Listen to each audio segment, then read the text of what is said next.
आत्मीय भाइयों एवं बहनों, योग ऋषि के संदेश पृष्ठ 123। पति पत्नी एक दूसरे की प्रशंसा करें। पढ़कर सुनाते हैं। स्वाध्याय सत्संग चिंतन मनन का क्रम बनाते हैं, सुनते हैं।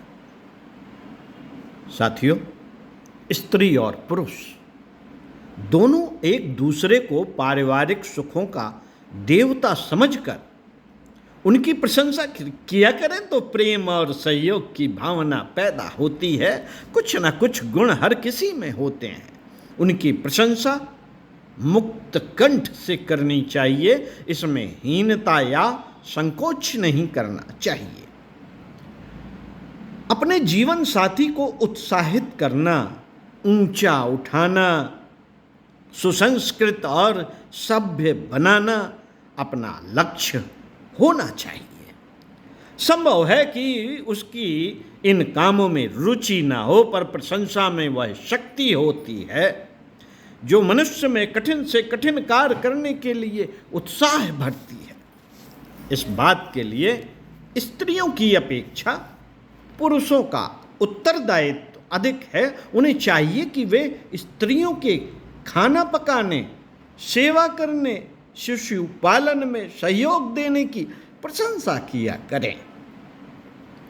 इससे उनका हृदय उदारता और आत्मीयता से भरा रहता है।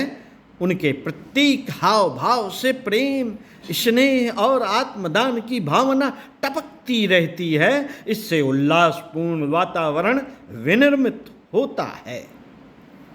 साथियों, एक दूसरे के रंग रूप, माता पिता या ससुराल वालों को लेकर कभी आलोचना नहीं करनी चाहिए। ऐसी कोई भी बात न कहनी चाहिए जिससे अपने जीवन साथी की अपेक्षा किसी दूसरे का महत्व अधिक जान पड़ता हो। लोग अपने आदमियों के सामने दूसरों की प्रशंसा करने में तो बड़े पटु होते हैं, पर चतुर जन वे होते हैं जो औरों के सामने भी अपने ही व्यक्तियों की प्रशंसा करते हैं। इन बातों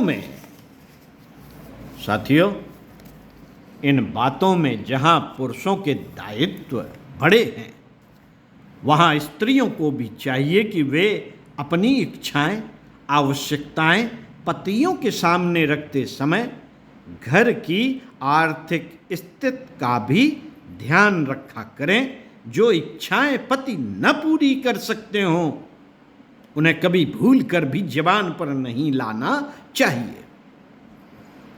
दाम्पत्य जीवन की सफलता के लिए भावनात्मक परिष्कार का उद्देश्य स्त्री पुरुष को नेक और सुशील बनाना होता है। पुरुष में पुरुषत्व के और स्त्रियों में स्त्रीत्व गुण विद्यमान हों तो कोई कारण नहीं कि दाम्पत्य जीवन सुख से न बीते। अन्य सारी योग्यताएं इन्हीं गुणों के विकास के माध्यम है। मुख्य रूप से पुरुष में शक्ति, साहस, सक्रियता और निर्भयता आदि गुणों का समावेश हो, और स्त्री में कोमलता, मृदुलता, दयालुता, स्नेह, सौम्यता और सहानुभूति के गुण होने चाहिए।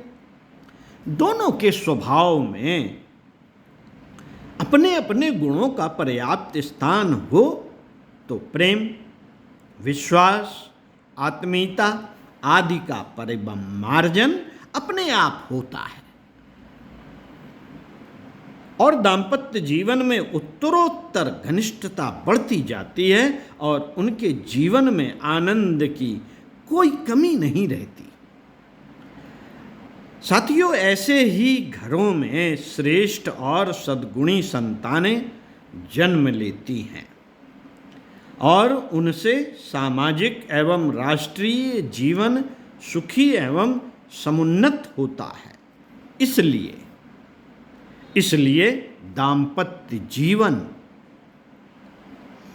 को पवित्र बनाना, उद्देश्यपूर्ण रखना प्रत्येक गृहस्थ का मूल धर्म कर्तव्य है, इस कर्तव्य की उपेक्षा नहीं की जानी चाहिए।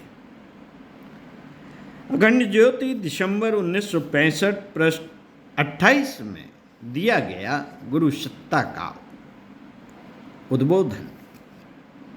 सुनते रहिए। स्वाध्याय, सत्संग, चिंतन, मनन का क्रम बनाए रखिए। ओम शांति।